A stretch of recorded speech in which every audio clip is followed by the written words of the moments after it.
Karibu Tabora, karibu Toronto. Kwenye uwekezaji wa parachichi, awali nilianza na miche 400 ambayo kulingana na eneo lilivyokuwa, lakini baadaye nikawa na panua mpaka kufikia miche 480. Kwa kipindi hicho nilichukua miche kwa shilingi 2500 mche mmoja. Kwa hiyo ukipiga hesabu miche 400 kwa shilingi 2500 utaona kiasi ambacho kinaweza kupatikana pale. Kwa hiyo ndio uwekezaji huu ambao ulianza hivyo. Kwa kweli thamani yake mpaka sasa hivi, nikianza na ununuaji wa shamba, nikaja labda uwekezaji wa miche hiyo kutoka 2021 mpaka sasa hivi 2025, nilipiga tu kwa haraka inaweza kazidi zaidi ya milioni 20 ambazo nimeshawahi kuinvest au kuwekeza. Sikuwa nawekeza milioni 20 moja kwa moja, hapana. Ni zile gharama ambazo ndogo kutoka kwenye miche, shamba, lakini pia huduma ya mbolea, lakini pia huduma zingine, kwa mfano upigaji wa madawa, kwa maana ya kwamba kutoka 21 mpaka 25 kwa aina ya parachichi ambapo zimefikia ni zaidi ya milioni 20 ambazo zimeshawahi kuwekezwa kule kwenye shamba. Huenda kiasi hiki cha fedha, kama ingekuwa ni wewe kijana wa sasa, ungeweza kununua kagari kako kadogo kakulia bata mtaani, au kusomba pikipiki zako kadhaa na kuanzisha mradi wa bodaboda kama unacho kifua cha kukabiliana na heka barabarani, au kujenga kajumba kako ili nawe uitwe baba au mama mwenye nyumba. Lakini kwa Bernard Bitoke, mawazo yake yalikuwa ni tofauti kabisa. Parachichi sasa hivi kwa Tanzania, kwa sababu tunalima parachichi aina ya Hans, ni parachichi yenye vipere. Ukiachana na hizi parachichi ambazo zina ngozi laini, zile ni parachichi ambazo kwa soko la Tanzania zinafanya vizuri, lakini kwa soko la nje zinafanya vizuri. Na kwa heka 5 mtu akihudumia na akakutana na soko ambalo ni la kawaida, kwa sababu hapo masoko yanatofautiana. Kuna soko la mwezi wa 9, wa 10, wa 11, wa 12. Haya ni masoko ambayo unakuta parachichi iko juu sana, kwa sababu unakuta zinapatikana chache sana sokoni. Lakini kwenye masoko ya mwezi wa 2, mwezi wa 3, wa 4 unaweza kukuta kilo mpaka inafika 2500. Lakini masoko ya mwezi wa 9, wa 10, 11 kilo inafika mpaka 3000, mpaka 3500, mpaka 4000. Kwa hiyo kwa uwekezaji wa hekari 5 ni mvuno mmoja tu, yani mvuno mmoja tu ni zaidi ya milioni 20. Kama parachichi imepamba na iko vizuri na ukakutana na kilo moja shilingi 2500, ama hata kama ni 2200, ni zaidi ya milioni 20 unaweza kupata. Yani ni mvuno mdogo sana milioni 20 kufikia. Nje ya hiki anachokifanya mahali hapa Ikang'asi, Lupembe, mkoa wa Njombe, Bernard Bitoke ni nani hasa? Ukiachana na uwekezaji huu wa parachichi, mimi ni mwalimu. Ni mwalimu ambaye nafundisha watoto viziwi Tabora, lakini pia ni mkufunzi wa mafunzo ya lugha ya alama, na mara nyingi tumekuwa tukitoa mafunzo hayo katika maeneo mbalimbali. Tunashirikiana na chama cha viziwi Tabora na tumeshagusa maeneo ya vyuo vya wainjilisti, maana yake Anglican. Tumekuwa tukitoa mafunzo kama hayo, lakini pia tumekuwa tukitoa mafunzo ya lugha ya alama kwenye vyuo vya chuo kikuu cha Amukta Sauti. Tumekuwa tukitoa mafunzo hayo, lakini pia tumekuwa tukitoa mafunzo kwenye chuo cha TTC, chuo cha Tabora Teachers College, mafunzo hayo ya lugha ya alama. Na dhamira yetu au dhima yetu ni kuhakikisha kwamba lugha ya alama inaenea kwa kila kiumbe. Lakini pia tuna mpango mzima wa kutoa mafunzo chuo cha AICT Tabora ambacho kiko maeneo ya Malabe. Kwa hiyo ukiachana na kazi hii ya uwekezaji, lakini pia natoa huduma hiyo na nashirikiana na wadau mwingine kuhakikisha makundi ya walemavu wanapata haki ya mawasiliano na wanathaminiwa kama watu wengine ambavyo wanathaminiwa katika nchi yetu ya Tanzania. Maneno ya watu huwa yanaumiza sana kama ukiyapa muda wa kuyasikiliza. Sijui kwa nini wahenga walisema majuto ni mjukuu.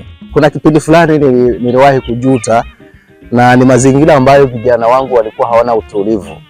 Mara nyingi nilikuwa napigiwa, mara shamba lako bwana, vijana wako wamesababisha moto kutokea sehemu nyingine, mara miti ya watu imeungua, mara kuna 1, 2, 3 masuala ya mahusiano na watoto wa kike kule. Kwa hiyo kwangu ilikuwa kama majuto, lakini wakati mwingine nilikuwa najaribu kukaa nao kwamba safari hii tumeiamua wenyewe na hivi huu msalaba tunaobeba wenyewe, lakini kwa sababu nilikuwa na nia kubwa kuliko majuto, kwa kweli niliamua kupambana na kila hali ambayo ilikuwa inatokea. Nilikuwa nimejiandaa kupambana nayo, whether ni issue ya vijana au ni issue nyingine. Nilikuwa nimeshawaandaa vijana wangu katika hali yoyote ile tukabiliana nayo, ili mradi tu tufanikishe yale malengo ambayo tumeamua kujiwekea sisi wenyewe.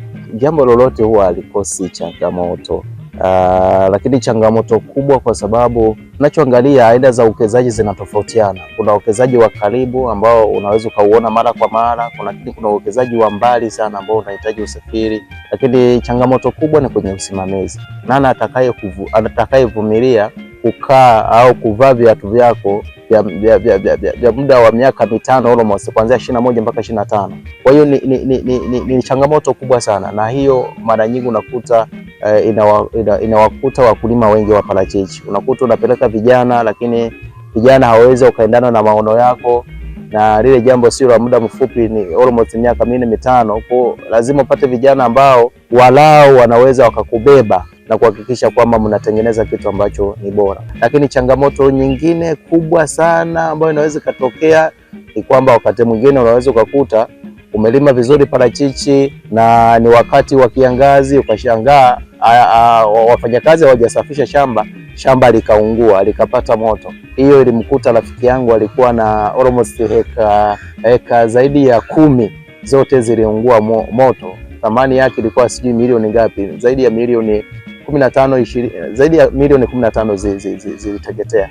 Na tunajua namna ya kukabiliana nazo, kwa sababu kabla hujawapeleka vijana, kwa mfano changamoto ya kusimamia, kabla hujawapeleka vijana lazima wakae chini, waambie maono yako ni nini na matarajio ni yapi. Kama vijana ukikuelewa, nafikiri hilo unakuwa umelitatua. Lakini kwenye issue ya kuchomewa moto, lazima hakikishe kwamba wakati wa kiangazi shamba liko vizuri.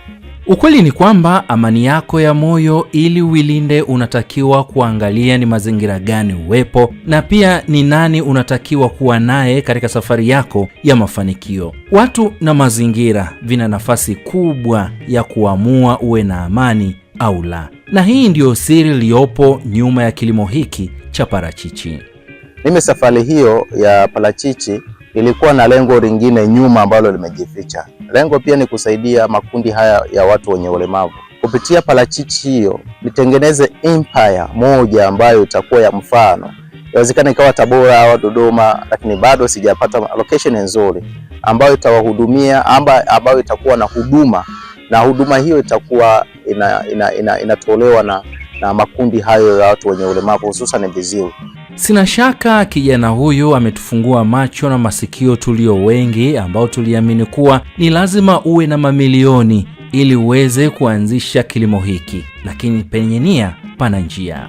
Mara nyingi vijana wa Njombe wanajihusisha sana na kilimo hicho cha uwekezaji wa parachichi, lakini kwa kanda yetu, kwa mfano Tabora, ni wachache sana ambaye anaweza akatoa mguu hapa kwenda kuwekeza kule, kwa sababu ya moja, labda hana ndugu, lakini pia hana connection na mazingira. Kwa hiyo kijana yoyote mwenye nguvu na mwenye nia anaweza tu akawekeza. Unapozungumzia parachichi unazungumzia kilimo dhahabu ambacho ni dhahabu ya kijani.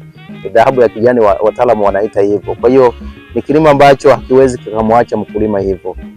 Kuna wakulima wengi ambao wamefanya vizuri sana kwenye parachichi, wanazalisha, wanatunza mazingira, lakini pia kuna kuwepo na kipato tu ambacho sio cha kubabaisha, kipato tu cha kutosha.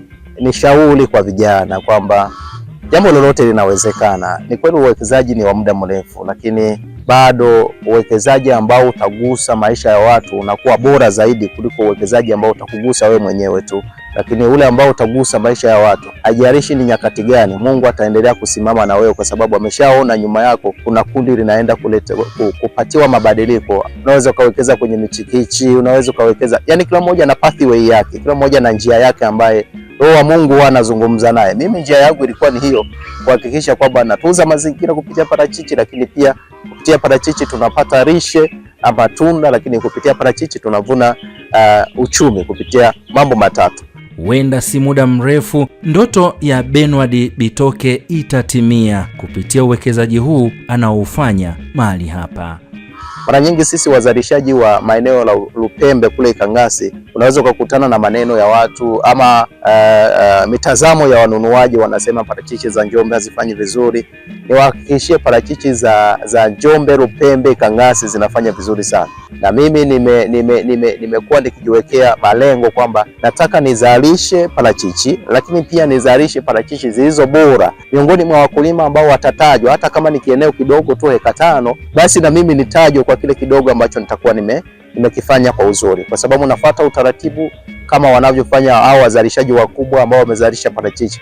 Kwa hiyo nina uhakika kwamba mwezi wa pili kule Lupembe kutakuwa tu na parachichi ambazo zina ubora na parachichi ambazo zinaweza zikaenda kwenye masoko ya kimataifa, yani soko la ndani na soko la nje zinaweza zikafanya vizuri. Kama kutakuwa na changamoto nyingine, labda itakuwa ni changamoto ya barabara, ambayo nafikiri kufikia mwezi wa 4, wa 5, wa 6 kutakuwepo na angalau barabara zinapitika, kwa maana ya mvua zinakuwa nyingi. Lakini kama hakuna changamoto kama hiyo, nafikiri kwa upande wangu nitafanya the best kwenye uzalishaji na kuhakikisha kwamba parachichi inayotoka Njombe, Lupembe, Ikang'asi inakuwa bora kama parachichi zingine. Karibu Tabora, karibu Toronto.